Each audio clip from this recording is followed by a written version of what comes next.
Thinking about adding a backyard pond this year? Before you start, let's make sure you avoid the top 10 mistakes that can turn your pond into a headache.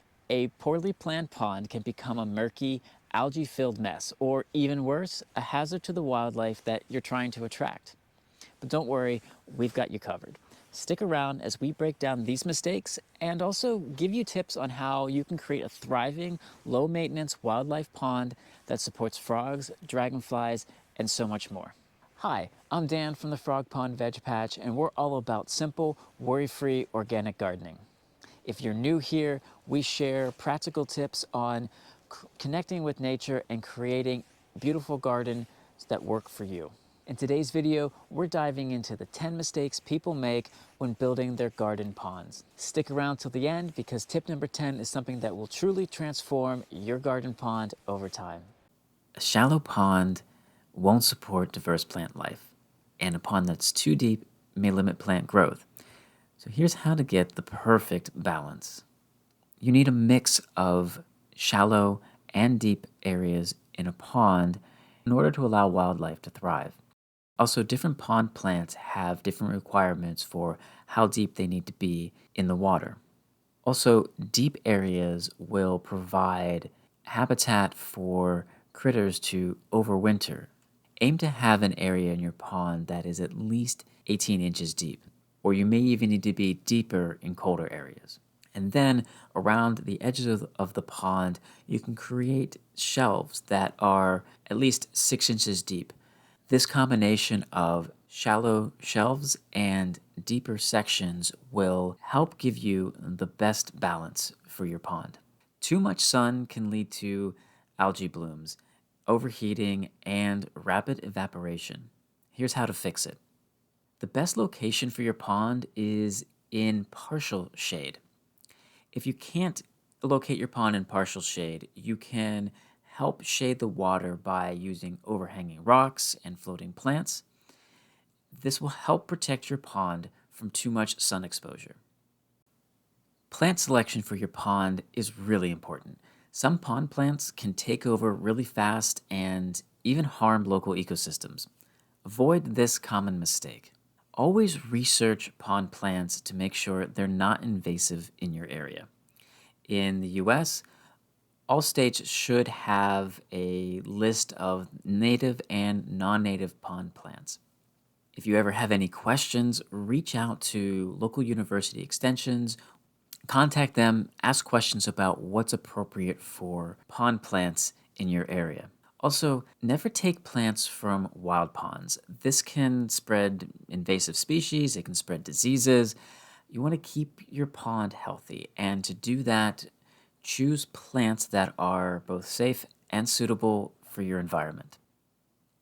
Before I go any further, I want to let you know that we put together a complete guide that is full of tips and troubleshooting. I'll put a link in the description below for how you can get the guide. Here's why we don't put fish in our wildlife ponds. Fish may seem like a really fun addition to a backyard pond, but they come with some downsides. Fish will eat frog eggs, they'll eat dragonfly larvae, they'll eat tadpoles, and these are the types of creatures that you're trying to attract to your pond. Also, fish waste will fuel algae growth, and if with too much algae growth, you may be forced to install filters and pumps. So the best way to help maintain the balance of your pond is to keep it simple. Skip the fish and attract more native wildlife to your pond. The number one mistake we see with ponds: not enough plants. Plants absorb excess nutrients, and that helps keep the water clear and naturally reduces algae. In our area, hornwort is a native plant that actively prevents algae by absorbing excess nutrients that could otherwise lead to algae blooms. Also, hornwort provides shade and makes good habitat for pond life. So as you're researching the plants to include in your pond, look for native species that perform a similar function. Small animals and insects can get trapped if they can't climb out of your pond. Here's how to make your pond wildlife friendly. Make sure to include escape routes when you're building your pond. You can use things like logs, sloped rocks, or a gentle ramp to ensure that bees and birds and even small mammals that are visiting your pond can safely exit the water. Extra nutrients fuel algae, not healthy plants. So here's what to do instead. We don't fertilize our pond plants. Instead, we let some fallen leaves sink and break down naturally to provide food for insects and nutrients for plants in our pond. As an added bonus, reducing the amount of nutrients in the water helps keep our plants small, which is essential especially for a small pond so it doesn't become too crowded, and we don't have to spend as much time trying to trim and maintain all of the plants that we have. A well-placed pond can help naturally control pests. Here's how to use that to your advantage. Locating a pond near your vegetable garden is going to attract frogs and beneficial insects that will naturally help control pests. We've actually sat in our garden and watched frogs jump right out of the pond and snatch caterpillars off of our plants. And it's nature's pest control at its best.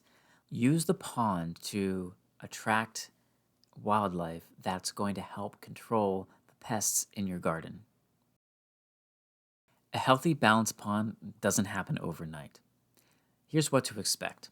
Algae blooms and murky water are normal in the beginning, when you first set up a pond, or sometimes when the pond reawakens in the springtime.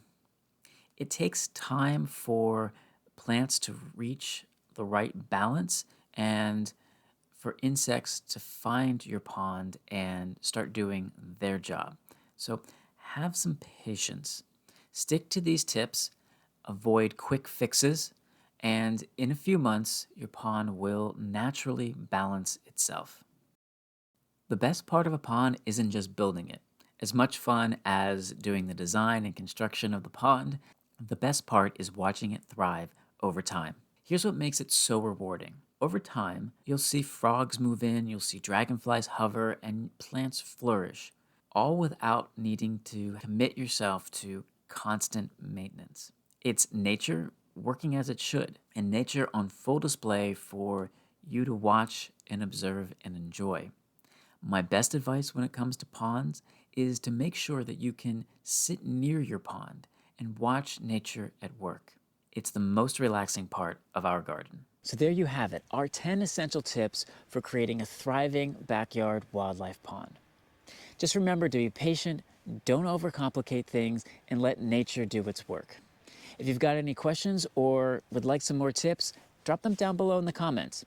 We'd be happy to help. So, have a great day, and we hope to see you in the next video. If you found these tips helpful, don't forget to subscribe and turn on notifications so you never miss our easy, low-maintenance gardening advice.